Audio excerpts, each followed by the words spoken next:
Olá, queridos! No salmo de hoje, nós vamos encontrar Davi se queixando das palavras dissimuladas dos seus adversários e elogiando a pureza e a preciosidade da palavra de Deus. Não sabemos as circunstâncias exatas em que Davi escreveu esse salmo. Poderia ter sido durante muitos períodos diferentes de sua vida.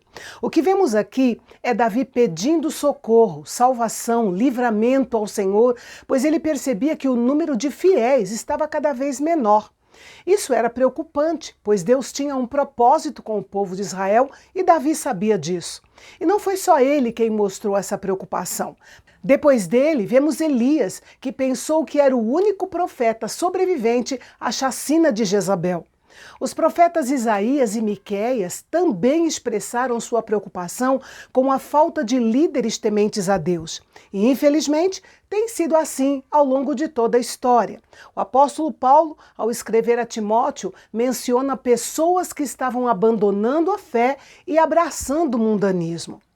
Mesmo Davi sendo um guerreiro e um soldado capaz, ele teve que lidar com as batalhas da fofoca, da bajulação, da tagarelice fútil, da calúnia, dos faladores inúteis e enganosos e coisas do tipo. Ele sabia o que era sentir-se sozinho neste tipo de batalha. Provavelmente ele teria preferido lutar com espadas e escudos do que entre os fofoqueiros e caluniadores que o cercavam. Este salmo pode ter surgido na época em que Davi estava na corte do rei Saul, quando ele foi alvo do ciúme louco do rei. Não é difícil imaginar como eram os comentários maldosos contra Davi entre aqueles que queriam ganhar o favor do rei Saul. A essência dos lábios lisonjeiros ou dos bajuladores é que eles falam sempre o que as pessoas esperam ouvir ou o que é considerado adequado, em vez dos seus verdadeiros pensamentos, sentimentos e ações. E como a boca fala do que está cheio o coração, Davi acusa esses mentirosos de duplicidade, ou seja, de ter um coração fingido. Essa é a característica da pessoa que tem um coração para a igreja, outro para o mundo, um coração aos domingos e outros nos dias úteis, um coração para a família e outro para os amigos, e assim por diante. São pessoas que têm um discurso motivado pelo orgulho, falam de maneira soberba, crendo que estão no controle e que nunca terão de prestar contas a qualquer pessoa, inclusive ao Senhor. São adeptas daquela frase, a boca é minha e eu falo o que eu quero. Nos nossos dias, se professamos ser seguidores do Senhor Jesus, comprados pelo seu sangue derramado na cruz, devemos glorificar a Deus com os nossos corpos, incluindo as nossas bocas.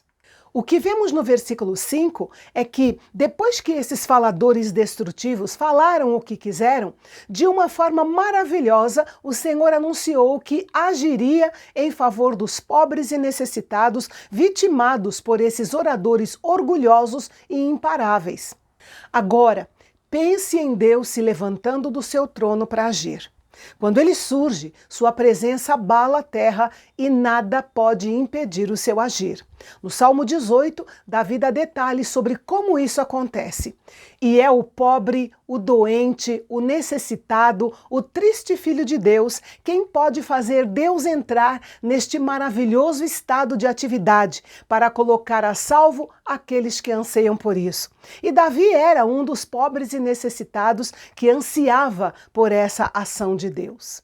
E então, em contraste com os bajuladores e as pessoas mentirosas e orgulhosas que se faziam suas adversárias, Davi expressa como a palavra do Senhor é pura, como se fosse prata preciosa, aquecida 7 vezes no cadinho antes de ser derramada no molde. Isso significa que a palavra de Deus pode ser confiável em todos os sentidos. Podemos confiar porque ela já foi testada por estudiosos, críticos e céticos ao longo dos séculos e ainda permanece. A Bíblia passou pela fornalha da perseguição, da crítica literária, da dúvida filosófica e da descoberta científica, mas nenhuma única doutrina ou promessa foi consumida nesse calor excessivo. É um grande paradoxo a sociedade de hoje considerar as Escrituras como algo praticamente sem valor e, ao mesmo tempo, pagar verdadeiras fortunas para pessoas que criam dissimulação e bajulação. Não importa quantas mentiras essa geração possa contar, a palavra de Deus é certa, pois Deus mesmo disse: "Eu velo sobre a minha palavra para a cumprir." Se o povo de Deus se fartar com a palavra dele, não será seduzido por esta geração enganadora. Assim como a prata enriquece o seu dono, a palavra de Deus enriquece os que a amam. Nada fortalece tanto o intelecto, clareia o julgamento, amplia a visão, purifica o gosto, acelera a imaginação e educa o homem por inteiro como a palavra de Deus. Podemos pensar que este salmo termina com uma nota triste e deprimente. No entanto, Davi era totalmente realista na sua perspectiva. Podemos dizer que ele deixou essa frase como um desafio. Ainda que os filhos dos homens exaltem a vileza, ele exaltaria a pura e preciosa palavra de Deus. Ainda que esses homens ímpios fizessem o seu pior, Davi faria o seu melhor com a ajuda divina e, ao final, veria a vitória do Senhor. Esse último versículo é uma chamada à ação dos filhos de Deus. Realmente, os perversos andam por toda parte, quando aquilo que não presta é exaltado entre os filhos dos homens. Hoje, o que é exaltado na sociedade é a imoralidade, a brutalidade, os homicídios, as mentiras, a embriaguez, a nudez, a ganância e o abuso de autoridade, entre outras coisas. Aquilo que Deus condena é considerado uma forma universal de diversão e a indústria do entretenimento oferece prêmios para aqueles que produzem essas coisas. As pessoas orgulham-se daquilo que deveriam se envergonhar. Existe algum modo de refrear ou de superar essa decadência nacional ou até internacional? Sem dúvida, o povo de Deus é sal e luz. Se houvesse mais luz na terra, haveria menos trevas, e com mais sal, haveria menos deterioração. À medida que o povo de Deus adorar ao Senhor, orar e falar do Evangelho aos perdidos, mais pessoas virão a crer em Cristo, trazendo mais luz e mais sal para a terra. Além disso, devemos compartilhar a verdade da palavra de Deus com a geração seguinte e prepará-la para as batalhas e as oportunidades que virão.